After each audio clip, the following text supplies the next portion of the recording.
poucos aqui na capital alagoana. Vamos falar sobre esporte agora aqui no nosso estúdio. Ela já chegou, Natália Valesca, belíssima, já está aqui com a gente. Bom dia, Nath. Final de semana, como é que foi, hein? Agitado? Muito bom dia, Mara. Bom dia a todos acompanhando mais um Gazeta News, edição da manhã, agora no nosso bloco de esportes. E foi muito movimentado ali entre as nossas equipes alagoanas. Teve muito Brasileirão acontecendo. Então, aquele começo de semana que a gente está aqui com aquele material super recheado para manter você que está acompanhando a gente muito bem informado. Muito bem. Qual que é a nossa primeira informação de hoje, hein, Nath, que a gente vai passar aí para quem está nos assistindo?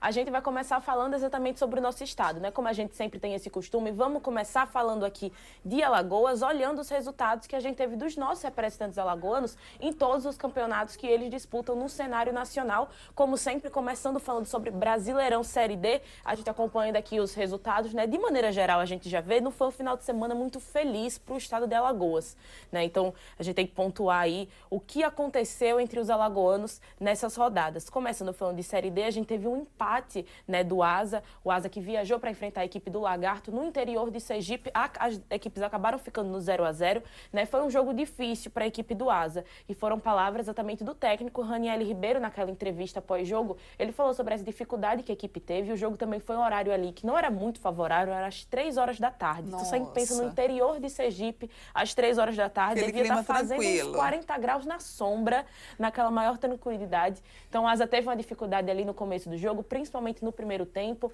né, de uma maneira geral. Tanto questões climáticas, mas o que o técnico Raniel Ribeiro principalmente falou foi as questões da condição do gramado. Então, que deixou ali o gramado muito pesado. Então, demorou ali para o Asa poder se ajustar às condições para o jogo. No segundo tempo, o Asa melhora, consegue fazer um jogo muito mais equilibrado, né? Praticamente quem dominou as ações do segundo tempo foi a equipe do Asa, mas não foi o suficiente para poder abrir o marcador. Então, o Asa perde aquela vantagem de 100% de aproveitamento na Série D, mas mesmo assim segue invicto, ainda não perdendo a competição e segue nessa liderança isolada. Do outro lado, a gente vê, né, o resultado da equipe do Penedense, o Penedense que recebeu a equipe do Sergipe e acabou saindo derrotado ali pelo placar de 1-0. Vida difícil que tá do Penedense, mas né? eu ia falar isso, né, Nath? Mais uma derrota. E essa em casa certamente deve ter tido ali um peso maior, né, para o Penedense. Com toda certeza, e a gente está cada vez mais próximo dessa virada de turno na Série D, né? As equipes aí são 8 equipes por grupo, então as equipes têm 7 confrontos, e aí são jogos de ida e de volta. E cada vez mais próximo a gente está dessa virada, né? Para realmente acontecerem essas partidas de volta. Então, matematicamente, a gente entende que o Penedense tem chance de se classificar, mas que cada vez mais, a cada rodada que vai passando, principalmente com esses resultados, tem se tornado mais difícil você imaginar essa classificação. Porque o quarto colocado, que é exatamente a equipe do Sergipe, está com 5 pontos. Então e o Penedense está apenas com 2. 5 não, perdão. O Sergipe está com 8 pontos e é o quarto colocado, o último da ação de classificação. E o Penedense está em último colocado apenas com 2 pontos, que foi realmente derivado aí de 2 empates que a equipe teve. Então não venceu ainda na competição, mas é aquilo, matematicamente tem chance. Mas a gente sempre vem alertando aqui semana após semana. O Penedense precisa acordar dentro da Série D para que não fique tarde demais. Então a gente falava ontem, inclusive no programa, né, no terceiro tempo após o final da rodada, sobre essa temporada difícil que está sendo do Penedense dentro do campeonato e que, assim, agora é finalizar, né, ele ainda buscando, quem sabe, uma sonhada classificação, mas vai exigir que o Penedense jogue o futebol que ainda não apresentou dentro da competição. Então a gente fica imaginando qual vai ser o futuro, né, do Penedense dentro da Série D. Verdade. E na Série C, pelo que eu estou vendo aqui também, né, não foi muito bom aí a atuação do CSA. Pois é, e além do 0-0, né, CSA acaba saindo só com um pontinho da cidade de Tombos. A gente vai dar uma olhada nos melhores momentos desse jogo, mas foi um jogo muito abaixo de ambas as equipes. A gente teve um CSA que entrou com um time misto, então foi um CSA que ali, nas decisões do Igor Magalhães foram diferentes, ele resolveu mudar algumas mudanças, elas vieram derivadas, né, de lesões, então que ele não pôde contar, principalmente com o meio atacante, o meia Brian, não jogou, veio lesionado, acabou se lesionando, né, no jogo contra a equipe do Maringá. Então o Igor Magalhães acabou fazendo várias mudanças ali dentro do time. Praticamente a única parte, o único setor do campo que permaneceu aquela base foi o setor defensivo. Do meio para frente o CSA estava ali completamente mudado. A gente vendo ali, né, os melhores momentos da partida, mas a verdade é que nenhuma das equipes conseguiu realmente ofender bastante o seu impor, adversário, né, se impor, partida. exatamente. Então a gente teve essa dificuldade de ambos os lados, né? Um lado do CSA por estar com essas mexidas, a Tombense também,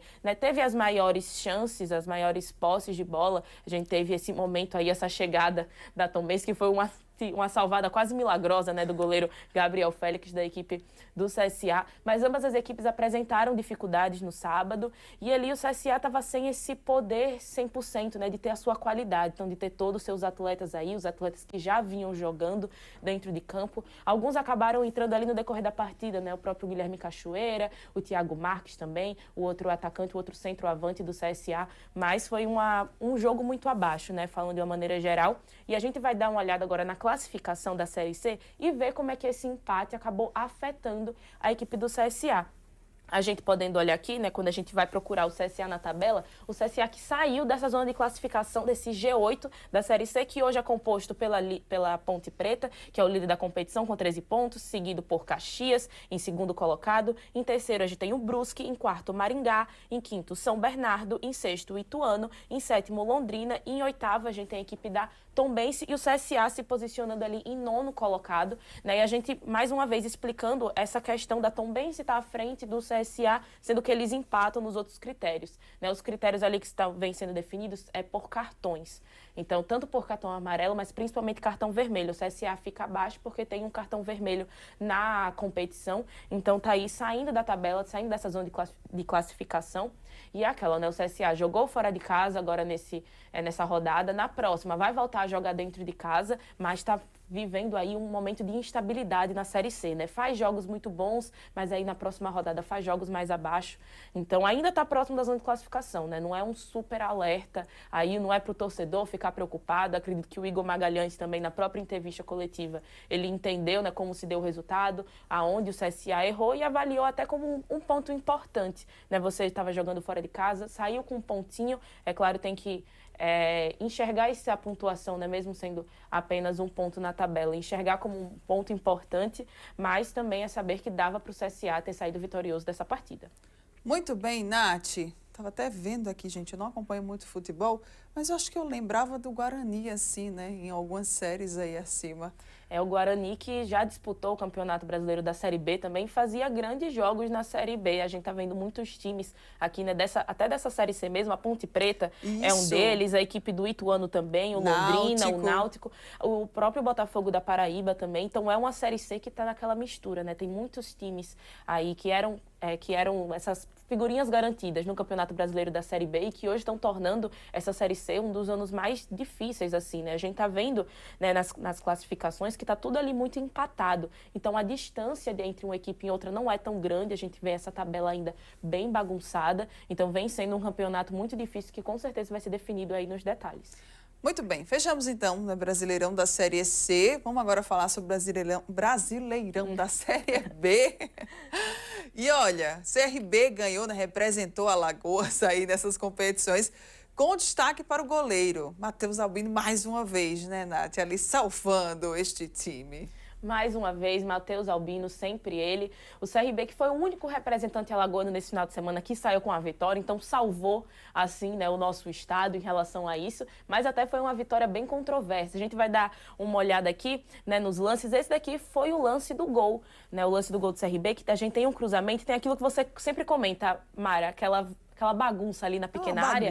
E o gol acabou saindo de um gol contra, né? O jogador da equipe do Criciúma foi o Benevenuto, ele acaba fazendo ali um gol contra, né? Naquele desespero para você poder salvar, ele acabou saindo até como vilão, né? Fazendo esse gol contra aí da equipe do Criciúma, que foi muito favorável para o CRB. A gente vendo mais uma vez aí esse lance, então ele acaba aí chutando contra o seu próprio gol, né? Foi o único gol da partida, o CRB venceu por 1-0 e parecia estar tudo indo bem, né? O CRB ali garantindo, né, uma vitória momentânea, mas do outro lado a gente tinha um Criciúma que jogou muito bem dentro do estádio Repelé. Então foi um Criciúma que, apesar de ter, exatamente, apesar de ter saído derrotado, apesar de estar, né, perdendo ali e do gol ter saído da maneira que foi, a gente vai dar uma olhada nesse lance que foi um lance de um pênalti marcado a favor do Criciúma.